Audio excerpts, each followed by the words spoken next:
नमस्कार विद्यार्थ्यांनो, VK physics मध्ये तुमचं स्वागत आहे. आज आपण आजच्या लेक्चर मध्ये रोटेशनल डायनामिक्स या सर्क्युलर मोशनचे टाइप शिकणार आहोत. सर्क्युलर मोशन तर आपल्याला माहितच आहे. काय आहे सर्क्युलर मोशन म्हणजे? सर्क्युलर मोशन म्हणजे काय? When the object is moving along the circumference of the circle, at that time the motion of this object is known as the circular motion. आणि ह्या सर्क्युलर मोशनचे किती टाइप्स आहेत ते पाहणार आहोत. पहा, सर्क्युलर मोशनचे टाइप्स पहा.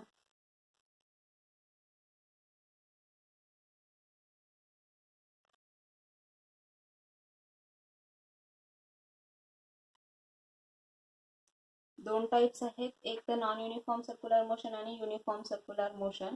ठीक आहे, तर फर्स्ट आहे आपण घेऊयात uniform circular motion. First type is the uniform circular motion. Uniform circular motion यालाच आपण म्हणतो युनिफॉर्म सर्क्युलर मोशन, असं सुद्धा याला डिनोट केलं जातं. युनिफॉर्म सर्क्युलर मोशन म्हणजे काय? तर ज्यावेळेस एखादा पार्टिकल काय करतोय, सर्कम्फरन्स भोवती कॉन्स्टंट स्पीडने मोशन परफॉर्म करत असतो, त्यावेळेस त्या ऑब्जेक्टची जी काही मोशन आहे त्या मोशनला आपण युनिफॉर्म सर्क्युलर मोशन असे म्हणत असतो. म्हणजेच याला जर आपण डेफिनेशनच्या फॉर्म मध्ये जर लिहिलेलं असेल तर uniform circular motion म्हणजे काय? The motion of the object around the circumference of the circle with a constant speed or the constant angular velocity and the linear velocity. At that time this is known as the uniform circular motion. ठीक आहे, त्याची आपण definition लिहून घेऊया. The motion of a particle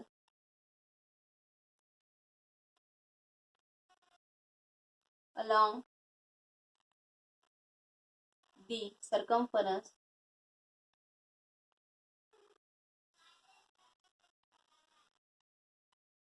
of a circle with a constant linear velocity and angular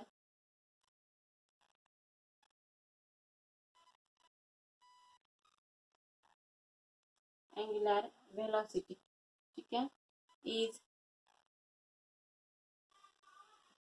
as uniform circular motion. ठीक आहे, यालाच आपण युनिफॉर्म सर्क्युलर मोशन असे म्हणत असतो. ठीक आहे, या युनिफॉर्म सर्क्युलर मोशनचे कॅरेक्टरिस्टिक्स काय आहे ते पाहूयात आपण.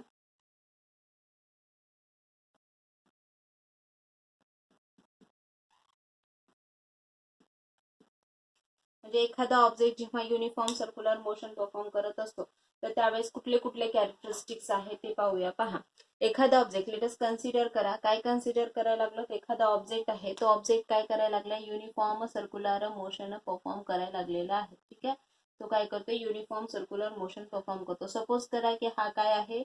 ओ आहे. ओ पॉइंट म्हणजे काय आहे? तो सेंटर ऑफ द सर्कल आहे. ठीक आहे, आणि हे काय आहे? सपोज त्याची डायमीटर म्हणजेच ऑब्विसली हे काय आहे? त्याच्या रेडियस आहेत असं कन्सिडर करा.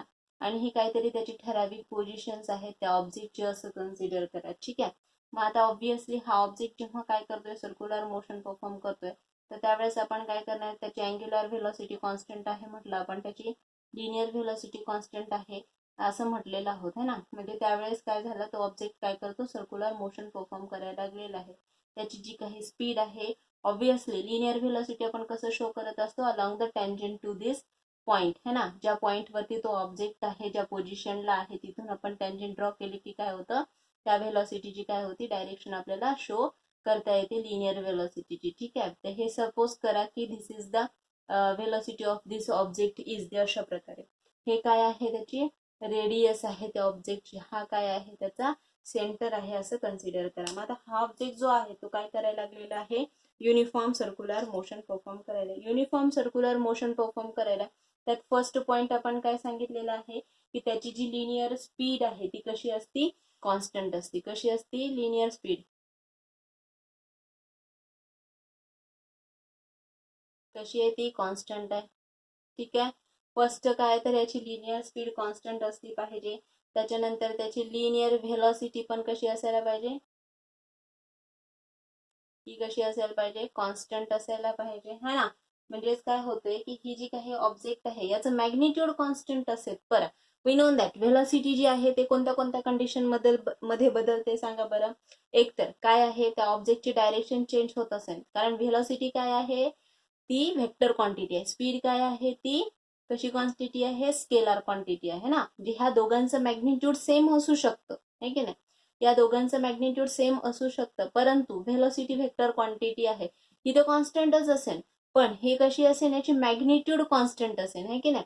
पण याची काय होते, डायरेक्शन बदलते. डायरेक्शन प्रत्येक पॉइंटला काय व्हायला लागलेली आहे, लिनियर व्हेलॉसिटी जी आहे त्याची डायरेक्शन प्रत्येक पॉइंटला पहा काय व्हायला लागलेली आहे, बदलायला लागलेली आहे. म्हणजे काय, याची मॅग्निट्यूड जरी सेम असली तरी सुद्धा काय व्हायला लागलाय, तो जो काही ऑब्जेक्ट आहे त्या ऑब्जेक्टची लिनियर व्हेलॉसिटी जी आहे ती काय होती आहे, चेंज होती आहे. कशामुळे चेंज होती आहे, because of the change in the position of this object. त्या ऑब्जेक्टची काय व्हायली, पोझिशन बदलत आहे, आणि पोझिशन बदलल्यामुळं ह्या व्हेलॉसिटीची जी काही व्हेलॉसिटी जी आहे ती व्हेलॉसिटी काय व्हायला लागलेली आहे, चेंज व्हायलेली आहे. कशामुळे व्हायला लागले, due to the change in the direction आहे. लिनियर व्हेलॉसिटी चेंजेस, है ना.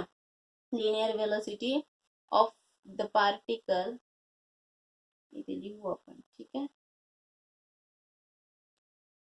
Linear velocity of the particle changes due to change in कशाचे चेंज इन, कशाचं चेंज व्हायला, डायरेक्शन, है की नाही. चेंज इन डायरेक्शन, डायरेक्शन बदलल्यामुळे काय व्हायला लागलेलं आहे, व्हेलॉसिटी सुद्धा बदलायला लागलेली आहे, है ना. नंतर ही जी काही व्हेलॉसिटी आहे, ह्या व्हेलॉसिटीची डायरेक्शन आहे ती कशी असती, along the tangent to the circular path, obviously, है ना. जो काही ऑब्जेक्ट आहे त्याची जी पोझिशन आहे त्या पोझिशनला आपण एक टँजेंट ड्रॉ केली की काय होतं, आपल्याला त्या व्हेलॉसिटीची डायरेक्शन काय करता येते, फाइंड आउट करता येते, है की नाही. म्हणजेच आपण लिहू शकतो का, डायरेक्शन ऑफ दी व्हेलॉसिटी,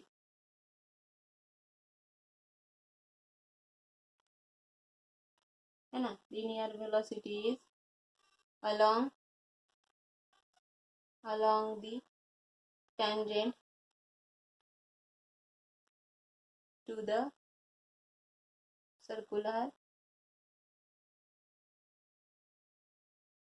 ठीक आहे.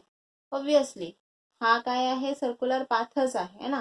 त्या सर्क्युलर पाथवरती जो काही पोझिशन आहे त्या पोझिशनला आपण टँजेंट ड्रॉ केली तर काय होतं, त्या लिनियर व्हेलॉसिटीची काय होते, डायरेक्शन फाइंड आउट करता येते, है की नाही. त्याच्यानंतर अजून काय सांगता येतं आपल्याला, obviously the linear velocity of the particle changes, है ना. त्यामुळं काय म्हणता येतं, ही जी म्हणून काय म्हणता येतं, ही जी काही युनिफॉर्म सर्क्युलर मोशन आहे, युनिफॉर्म सर्क्युलर मोशन कशी आहे, ऍक्सिलरेटेड मोशन आहे, है ना. ह्या युनिफॉर्म सर्क्युलर मोशनला आपण ऍक्सिलरेटेड मोशन कशामुळे म्हणतो, कारण ह्याच्यामध्ये जरी मॅग्निट्यूड सेम असलं तरी देखील काय होतं, यामध्ये ही जी काही लिनियर व्हेलॉसिटी आहे ती linear velocity due to the direction काय होत असती, चेंज होत असती, है ना. आणि म्हणून आपण काय म्हणतो, इथे लिनियर व्हेलॉसिटी चेंज होते, त्यामुळे आपण काय म्हणतो, ही ऍक्सिलरेटेड मोशन आहे. त्याच्यानंतर ह्याच्यामध्ये असलेली जी काही अँग्युलर व्हेलॉसिटी आहे ती अँग्युलर व्हेलॉसिटी कशी असते, रिमेन्स कॉन्स्टंट, म्हणजे ओमेगा. ओमेगा काय आहे, अँग्युलर व्हेलॉसिटी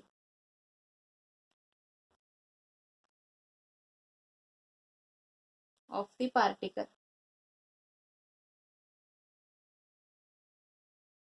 है ना. ही कशी आहे, कॉन्स्टंट आहे का, ऑब्विसली कॉन्स्टंटच आहे, है ना. Angular velocity of this particle is constant. हे लिहून घ्यायचंय तुम्हाला लगेच. चला पॉज करायचंय, लिहून घ्या. Very good. त्यामुळं आपण अँग्युलर व्हेलॉसिटी कॉन्स्टंट आहे म्हणजेच आपल्याला काय लिहिता येतं, angular acceleration is equal to काय येणार आहे, 0 येणार आहे. कसं 0 येतं सांगा बरं. अँग्युलर ऍक्सेलरेशन म्हणजे काय असतं, चेंज इन अँग्युलर व्हेलॉसिटी, आहे की नाही, विथ रिस्पेक्ट टू टाइम. मग आता कॉन्स्टंट म्हटल्याच्या नंतर काय होईल, कॉन्स्टंट म्हटल्यानंतर दोन्हीही आपण जर मायनस केलं तर इक्वल टू काय येतं, 0 येतं. कसं येतं सांगा. जर समजा first initial angular velocity omega 1 आहे, सेकंड सुद्धा काय आहे, ओमेगाच आहे. दोन्ही सुद्धा काय केलं तुम्ही, अल्फा इज इक्वल टू काय केलं, मायनस केलं. काय आलं, omega minus omega upon T equal to काय येतं, 0 येत आहे ना. म्हणजेच काय येतं, जेव्हा अँग्युलर व्हेलॉसिटी कॉन्स्टंट असेल तर अँग्युलर ऍक्सेलरेशन काय असणार आहे तुमचं, कॉन्स्टंट असणार आहे, की नाही. आणि म्हणून आपण काय म्हटलं, अँग्युलर ऍक्सेलरेशन कॉन्स्टंट आहे. त्याच्यानंतर टँजेन्शियल ऍक्सेलरेशन सुद्धा कसं असतं, काय असतं, कॉन्स्टंट असतं है ना, कारण angular acceleration is equal to 0 आहे, म्हणून टँजेन्शियल ऍक्सेलरेशन जे आहे ते सुद्धा काय असतं, 0च असतं. ठीक आहे. तर this is about the angular uniform circular motion. हे काय आहे, त्याचे कॅरेक्टरिस्टिक्स आहेत. ठीक आहे. तर whatever there is the uniform circular motion is द्या. मग आता हे जो युनिफॉर्म सर्क्युलर मोशन व्हायला लागलेलं आहे, तर ह्याच्यामध्ये ऍक्ट होणारा जो फोर्स आहे तो कोणता असतो, सेंट्रिपिटल फोर्स असतो, आणि तो कसा असतो, 0 असतो. ठीक आहे. याचे जर आपण एक्झाम्पल्स घेतले, कोणते एक्झाम्पल सांगता येतात सांगा बरं. Motion of the tip of the hands of the clock है ना, म्हणजे काय, घड्याळीचा काटा जो आहे त्याचे जे टिप्स घेतले त्यांची जी मोशन आहे ती मोशन कशी असते, युनिफॉर्म सर्क्युलर मोशन असते. त्याच्यानंतर motion of the earth around the sun, ही सुद्धा काय आहे, युनिफॉर्म मोशन आहे. त्याच्यानंतर motion of the moon around the earth, हे सुद्धा काय, युनिफॉर्म मोशन आहे. त्याच्यानंतर motion of the electrons around the nucleus, हे सुद्धा कशी आहे, युनिफॉर्म सर्क्युलर मोशन. त्याचे एक्झाम्पल्स लिहून घ्या. एक्झाम्पल काय सांगितलं मी, चला एक दोन लिहून घेऊत आपण. Motion of the earth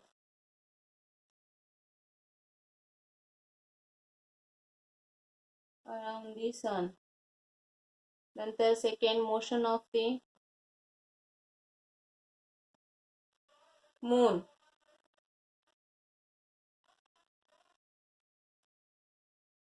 around the, कशाच्या लिहित आहे, तर अर्थ है ना. नंतर motion of the electrons around the nucleus. ठीक आहे. हे काही एक्झाम्पल्स आहेत युनिफॉर्म सर्क्युलर मोशनचे. ठीक आहे. आता ही जी युनिफॉर्म सर्क्युलर मोशन आहे, ह्या युनिफॉर्म सर्क्युलर मोशनला ऍक्सेलरेटेड मोशन का म्हणतात ते हे पाहिलं आहे की नाही. त्यानंतर असंच युनिफॉर्म सर्क्युलर मोशनला पिरियडिक मोशन असे देखील म्हणतात. का बरं म्हणतात, आता पिरियडिक मोशन म्हणजे काय, तर जो काही ऑब्जेक्ट आहे त्या ऑब्जेक्टला, सपोज एखादा ऑब्जेक्ट मोशन परफॉर्म करायला लागलेला आहे, तर पिरियडिक मोशन म्हणजे काय, when the object require the equal time interval to equal suppose when the object is covers the equal distance in equal time interval, at that time the motion of this object is known as the periodic motion. Periodic motion कशाला म्हणतात म्हटलं मी, पहा काय म्हटलेलं आहे, periodic motion म्हटलेलं आहे है ना.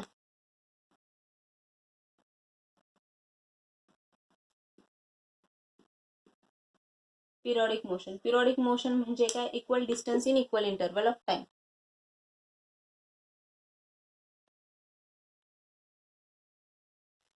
इन इक्वल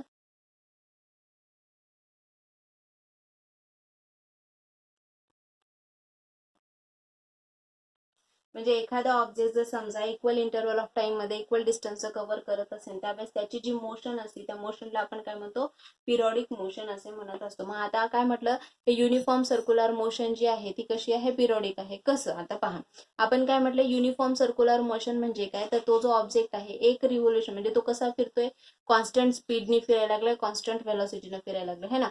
सपोज हा जो पॉइंट आहे ए पॉइंट पासून निघालेला आहे, ठीक आहे, आणि काय करतोय, तो मोशन परफॉर्म करायला लागलेला आहे. ठीक आहे. तर त्यावेळेस हा ए पॉइंट पासून सुरू करतो आणि एक टोटल मोशन जी आहे ती मोशन एक इक्वल टाइम इंटरवल मध्ये काय करतो, कम्प्लीट करतो. ठीक आहे. तर ह्याला आपण काय म्हणायला लागलो, पिरियडिक मोशन. म्हणजे काय, युनिफॉर्म सर्क्युलर मोशन मध्ये एखादा ऑब्जेक्ट जर सर्क्युलर मोशन एक रिव्होल्युशन करत असेल, त्यावेळेस त्याच्यासाठी लागणारा जो वेळ आहे तो कसा असतो, इक्वल असतो. आणि त्यामुळेच हा जो काही युनिफॉर्म सर्क्युलर मोशन आहे त्या युनिफॉर्म सर्क्युलर मोशनला आपण काय म्हणत असतो, पिरियडिक मोशन असे म्हणत असतो. ठीक आहे. त्यानंतर मग आता period of the time. Period of the time म्हणजे काय, obviously this is the time required to complete the one revolution. एखादा जो ऑब्जेक्ट आहे त्या ऑब्जेक्टला टोटल टाइम एक रिव्होल्युशन कम्प्लीट करण्यासाठी जो काही लागणारा वेळ आहे त्या वेळेला आपण काय म्हणत असतो, पिरियड ऑफ टाइम किंवा पिरियड म्हणत असतो. ह्याला डिनोट केलं जातं टी न. कशाने डिनोट केलं जातं, टी ने. ठीक आहे. काही बेसिक कन्सेप्ट ज्या की तुम्हाला खूप महत्वाच्या आहेत. पिरियड म्हणजे हा टाइम टी आहे, त्याला काय म्हटलंय, time required to complete one revolution. एक रिव्होल्युशन कम्प्लीट करण्यासाठी लागणारा वेळ जो असतो त्याला आपण काय म्हणत असतो, पिरियडिक टाइम म्हणतो. याचं युनिट काय असतं, सेकंद असतं. आणि आता याला आपण फाइंड आउट करणार सर्क्युलर मोशन मध्ये कशा प्रकारे पिरियडिक टाइम काढायचा आहे. तर time required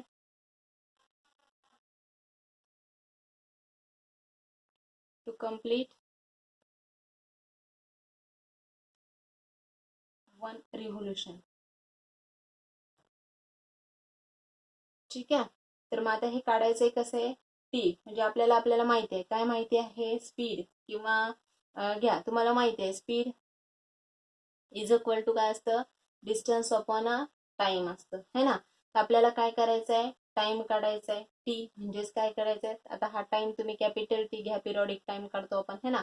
capital T is equal to काय येईल सांगा बरं, हा इकडे जाईल, डिस्टन्स अपॉन काय होईल तुमचा, स्पीड होईल, हे की नाही. तर डिस्टन्स किती आहे, एक टोटल रोटेशन कंप्लीट केलं म्हणजे सर्क्युलर मोशन कंप्लीट केली आहे, किती येतं ते 2πr येतं. आणि circumference of the circle path घ्या तुमचा, हा किती आहे, सर्कम्फरन्स ऑफ दी सर्कल आहे, कारण हा ऑब्जेक्ट इथनं स्टार्ट केलंय. ठीक आहे, एक रिव्होल्युशन कंप्लीट केलंय, हे पूर्ण रिव्होल्युशन, हे किती आहे तुमचं distance, obviously circumference of the circle तो सर्क्युलर पाथ कव्हर करायला. व्ही माहिती आहे, व्ही इज इक्वल टू काय रिलेशन आहे तुमचं, ओमेगा आर ओमेगा आहे. मग याला सॉल्व्ह करा, तर काय, तर आर आर कॅन्सल होतं, काय रिमेनिंग राहतं 2π/ओमेगा, म्हणजे टी इज इक्वल टू काय मिळालं तुम्हाला, 2π/ओमेगा. ठीक आहे. ह्याला relation between the periodic time and the काय म्हणू शकतो आपण, व्ही ओमेगा म्हणजे काय आहे, हे अँग्युलर व्हेलॉसिटी आहे. ठीक आहे. तर हे काय झालं तुमचं पिरियॉडिक टाइम. त्याच्यानंतर फ्रिक्वेन्सी म्हणजे काय, it is the number of revolution in a 1 second, एका सेकंदामध्ये किती रिव्होल्युशन कंप्लीट केले त्याला आपण फ्रिक्वेन्सी म्हणत असतो. फ्रिक्वेन्सीला डिनोट केलं जातं ईटानी किंवा एफनी सुद्धा डिनोट केलं जातं. ठीक आहे. फ्रिक्वेन्सी त्याला काय म्हटलं आपण, number of revolution in 1 second.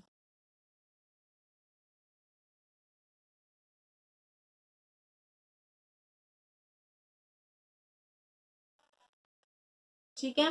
आता याला कसं लिहिणार तुम्ही, रिव्होल्युशन इन 1 सेकंड म्हणजेच याला लिहिता येते it is reciprocal of the 1/t, म्हणजेच याला इट इज इक्वल टू काय लिहिता येतं, 1/t लिहिता येतं. काय आहे तुमचं 1/t, यालाच लिहिता येतं n is equal to, T ची व्हॅल्यू किती आलेली आहे तुमची सांगा, 1/2π/ओमेगा, म्हणजे काय झालं हे, यालाच कसं लिहिता येतं तुम्हाला इथे ओमेगा अपॉन 2π. ठीक आहे, म्हणजेच काय, हे इक्वेशन आलं तुमचं, n इज इक्वल टू काय आलं, ओमेगा अपॉन 2π आलं. ठीक आहे.